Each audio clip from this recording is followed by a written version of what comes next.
बड़ी भारी महिमा गाई।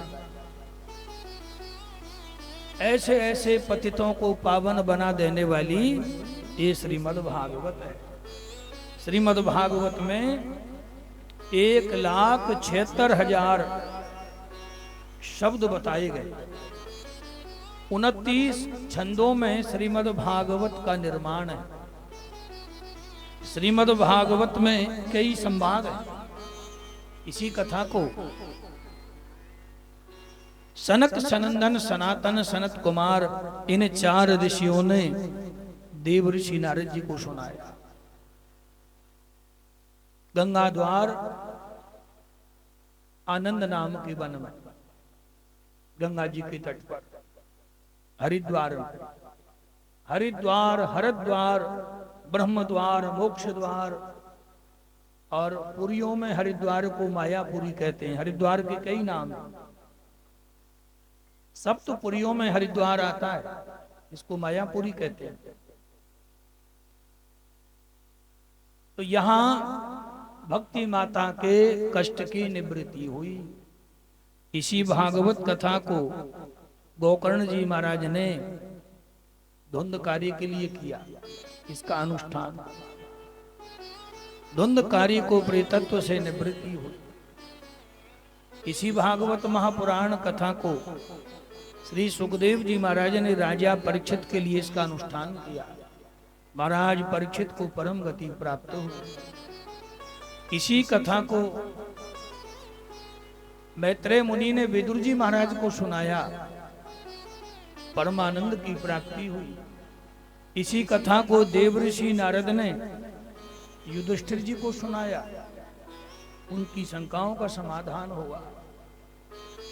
जगत में भागवत जी का स्वाध्याय जिन्होंने किया, भागवत जी का पारायण जिन्होंने किया, भागवत जी की कथा को जिन्होंने श्रवण किया, जिसकी जैसी कामना रही, जिसकी जैसी इच्छा रही, वो अवश्य पूर्ण हुई।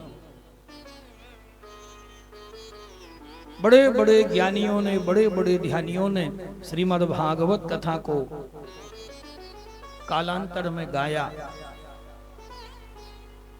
और ये धुंधकारी जैसों का तो प्रत्यक्ष प्रमाण है कि ऐसे ऐसे लोगों की परम गति प्राप्त हो।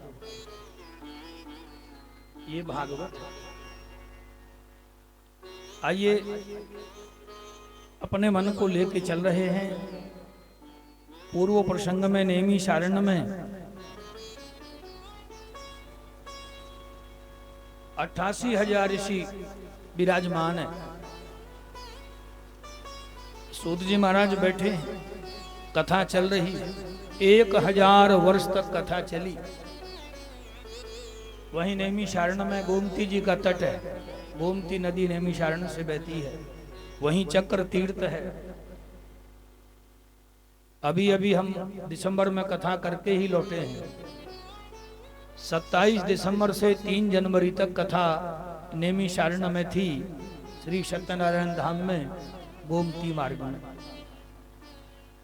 बड़े दिव्य आनंद की अनुभूति हुई। साल में एक कथा तीर्थ में होती है। अगले साल दिसंबर में उज्जैनी का आयोजन होगा। हाँ, उज्जैनी वाले आ गए हैं भैया। जय हो, जय हो, जय हो, जय श्री राम।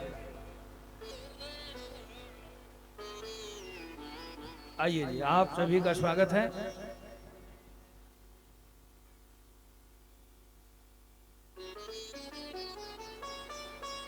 ये श्रीमद् भागवत महापुराण कथा है।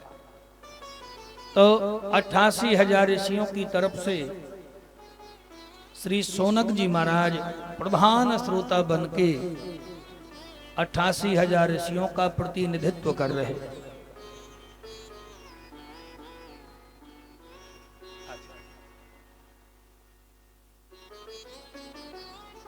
जन्माद्यसयतो नवय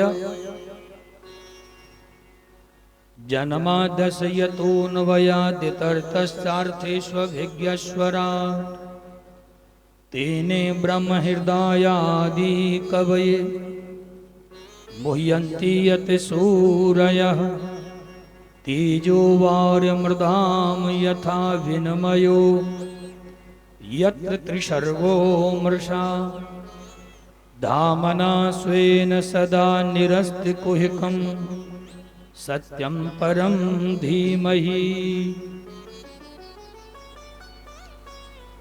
भागवत जी में सत्य की वंदना है, सत्यम परम धीमहि। देखो अलग अलग शास्त्रों में, अलग अलग ग्रंथों में अलग अलग देवताओं की वंदना का वर्णन है। जैसे विष्णु पुराण में भगवान विष्णु की वंदना, अग्नि पुराण में अग्निदेव की वंदना, वायु पुराण में वायुदेव की वंदना, देवी भागवत महापुराण में देवी जी की बड़ी भारी महिमा, शिव महापुराण में शिव शक्ति की महिमा, श्रीमद् भागवत में सत्य की वंदना, सत्यम परम धीमहि। रामचरितमानस में महात्मा तुलसीदास जी ने सबकी वंदना की, संतों की वंदना, ब्राह्मणों की वंदना, सज्जनों की वंदना, खलों की वंदना, पशु पक्षियों की वंदना। और खलों की वंदना तो एक बार नहीं, बार बार की।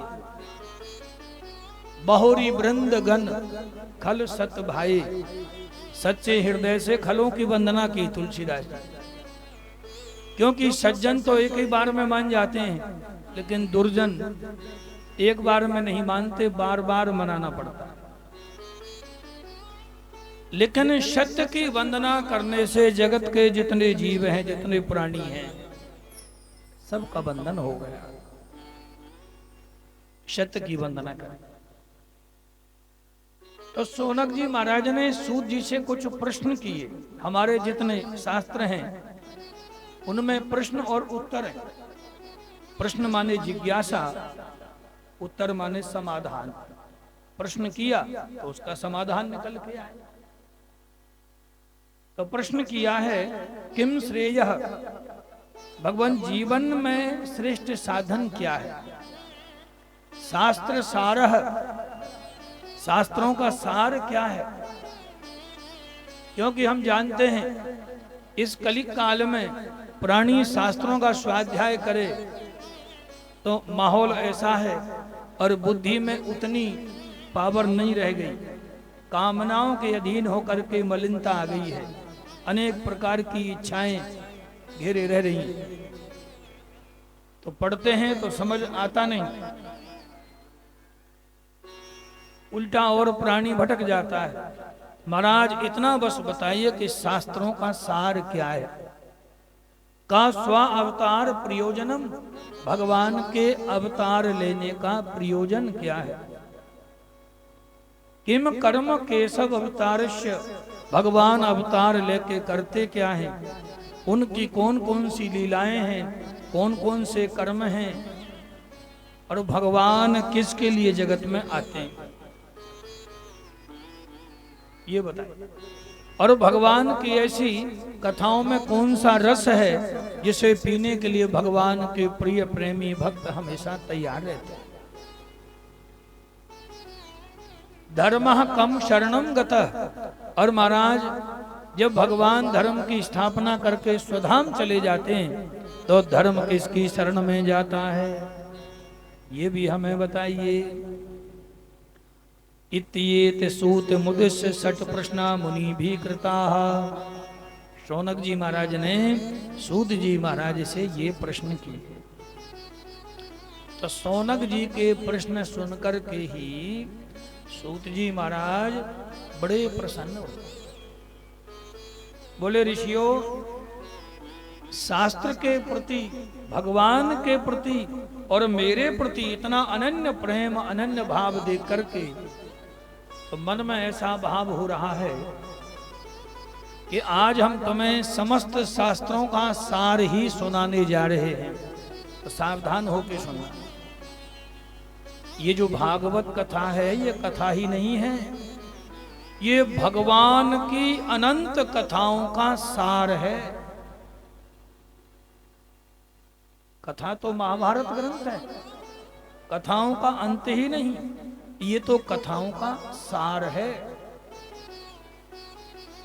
बोले सावधान हो के सुनो, हम तुम्हें कथा आज कथाओं का सार ही सुनाने वाले हैं।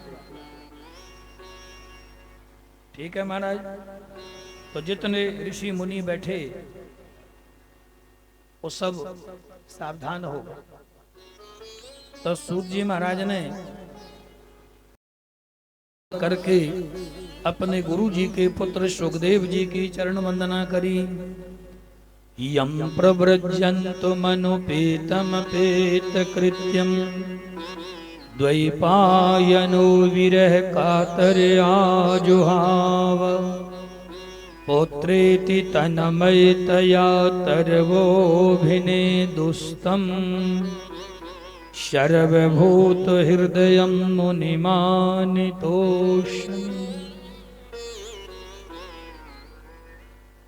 अपने गुरुदेव जी के पुत्र सुखदेव जी की वंदना करें।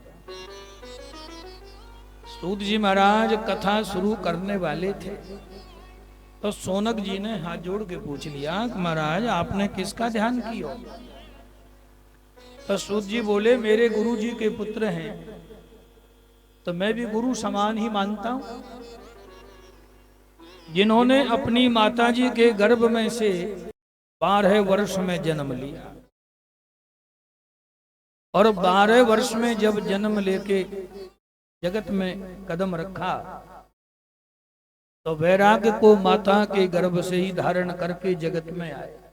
तो खड़े होते ही घर छोड़ के जंगल की ओर चल दिए और पिताजी पीछे पीछे पुकारते भय जा रहे हैं तो इन्होंने पीछे मुड़ के देखा ही नहीं।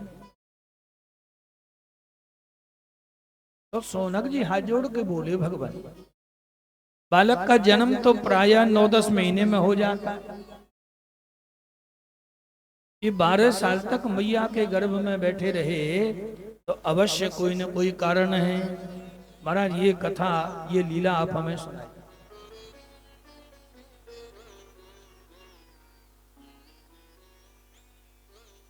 तो सूत जी महाराज अब ये प्रसंग पहले सुनाने लगे। श्री सुखदेव जी के जन्म की कई कथाएं देवी भागवत में अरणी से पैदा हुआ। वेद व्यास जी ने एक बार भगवान शिव की आराधना करी, सैकड़ों वर्ष बीत गए। इंद्र विचलित हो गए। इंद्र ने घृताची नामक अप्सरा को भेजा। वेद व्यास जी की समाधि खुलवाने आई तो इसने भय के कारण सुखी का रूप धारण कर लिया। यहां से सुखदेव जी पैदा हुए। और तीसरी कथा जो जगत में प्रचलन में है आप उसे सुनिए। और इस कथा का प्रसंग अमर कथा से जुड़ा है। यही कथा जगत में प्रचलन में मानी गई। एक बार देवऋषि नारद जी के मन में ये भाव आया, भविष्य दृष्टि डाली तो विचार करने लगे कि ऐसा कली काल आने वाला है कि प्राणी धीरे धीरे धीरे धीरे धर्म के रास्ते से विचलित हो जाए। उनके कल्याण के साधन शास्त्रों में तो होंगे पर लोग कर नहीं पाए।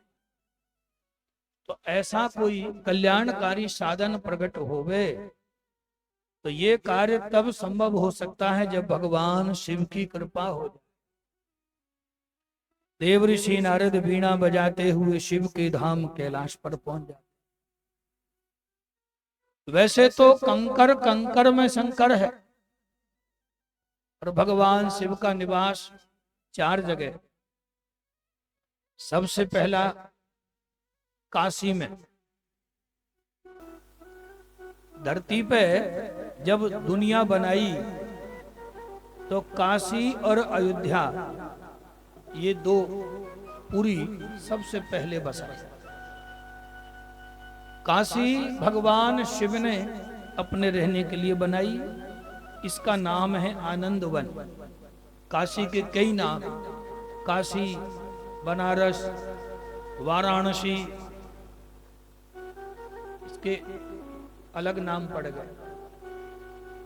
पुरियों में काशीपुरी है, इसका नाम आनंद वन है।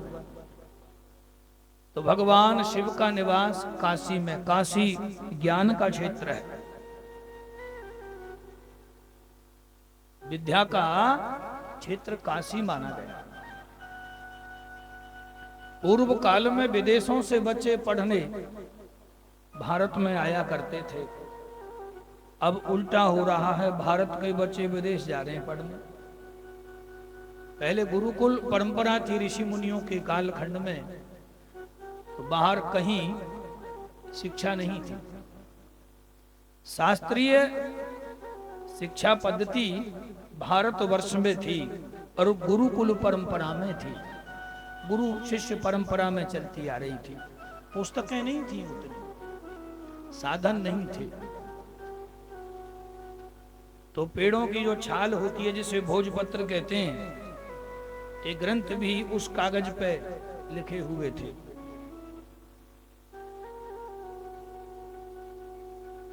दूसरा ठिकाना कैलाश पर, कैलाश आनंद का क्षेत्र है। तीसरा ठिकाना शमशान में, शमशान में वैराग्य का वास, जहां गरीबी अमीरी, जाति पाति, धर्म मजहब सबका भेदभाव समाप्त हो जाता है, उस जगह का नाम शमशान। जहां सबकी शान एक जैसी हो जाए, बराबर हो जाए, गोरे काले का भेद न रहे, ऊंच नीच का भेद न रहे, शमशान में सबकी राख एक जैसी। वाह, गोरे की उजली राख नहीं है, काले की काली नहीं है, वो सबकी शान को शमशान बराबर कर देता है, इसलिए उसका नाम ही शमशान। शम माने बराबर और शान, शान जहां बराबर हो जाए वहां भगवान शिव का निवास। चौथा निवास महाराज बलि के सुतल लोक, नीचे अतल वितल और सुतल, तीसरे पॉइंट पे नीचे। 4 महीने के लिए भगवान शिव राजा बलि के सुतल में अपने अंश से विराजमान होते। अब शिवरात्रि जब आएगी, 8 मार्च की है इस बार, तो शंकर भगवान कैलाश पर आ जाए। अभी शंकर भगवान महाराज बलि के सुतल में, शंकर भगवान आएंगे तो ब्रह्मा जी जाएंगे।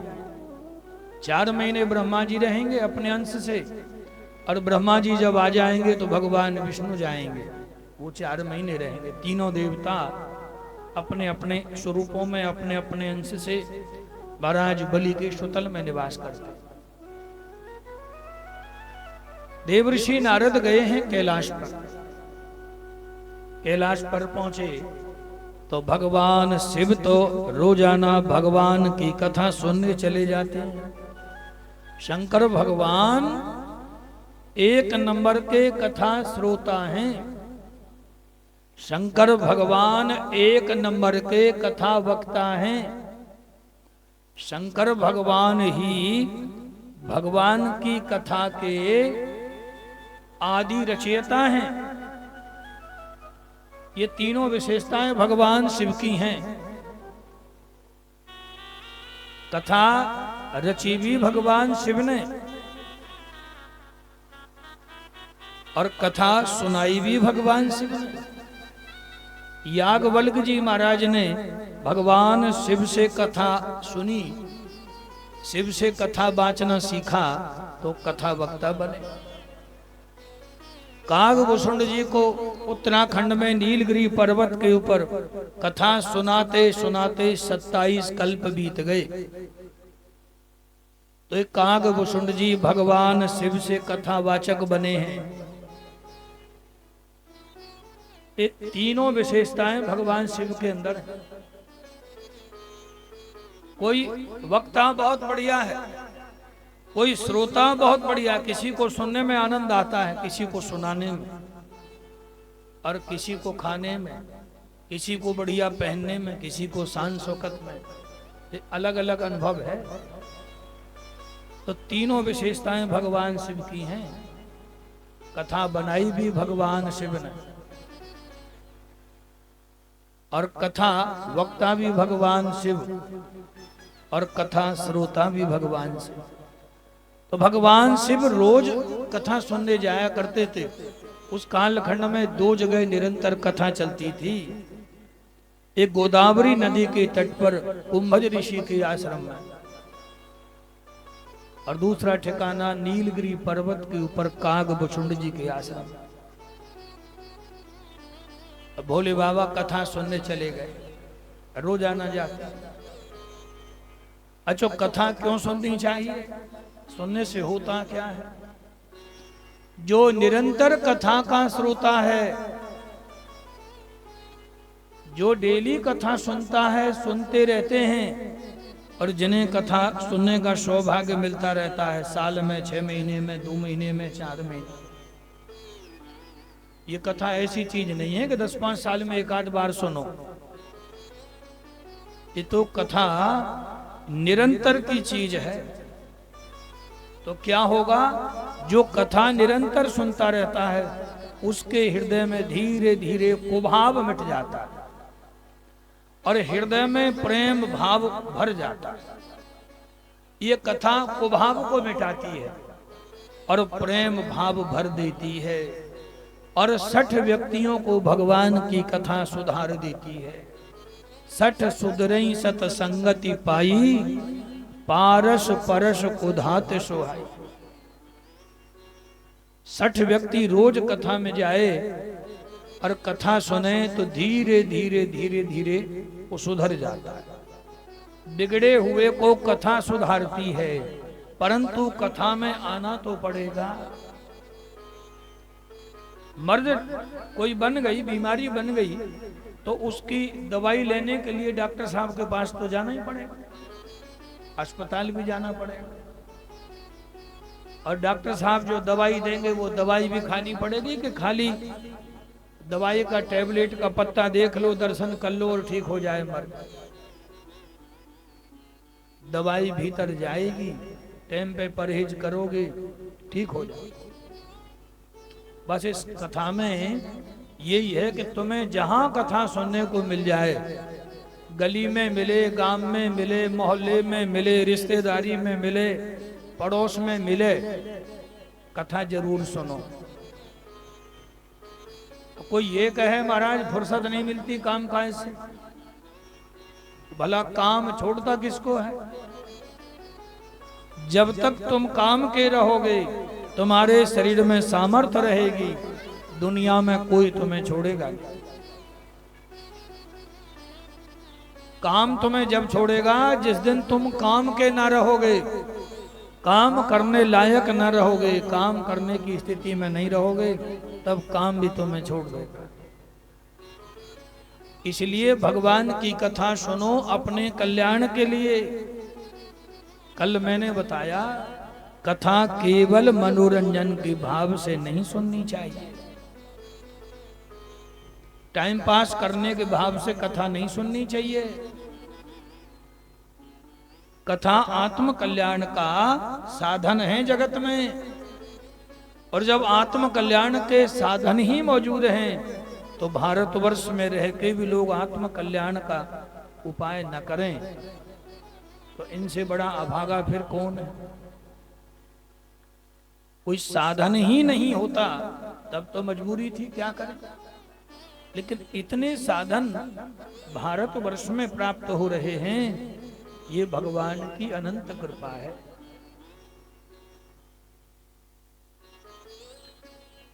शंकर भगवान रोज कथा सुनने जाते हैं, और कथा 60 व्यक्तियों को सुधार देती है, और इनके हृदय में प्रेम भाव भर देती है। जैसे पारस मणि, पारस पथरी, उधातु माने लोहा, अपने संपर्क में लाके उसे उत्तम गुणों वाला सोना बना देता है। ऐसे ही भगवान की कथा के संपर्क में जो आ जाते हैं वो धीरे धीरे धीरे धीरे उत्तम गुणों वाले बन जाते हैं। उनके सारे दोष सारे दुर्गुण धीरे धीरे समाप्त हो जाते हैं।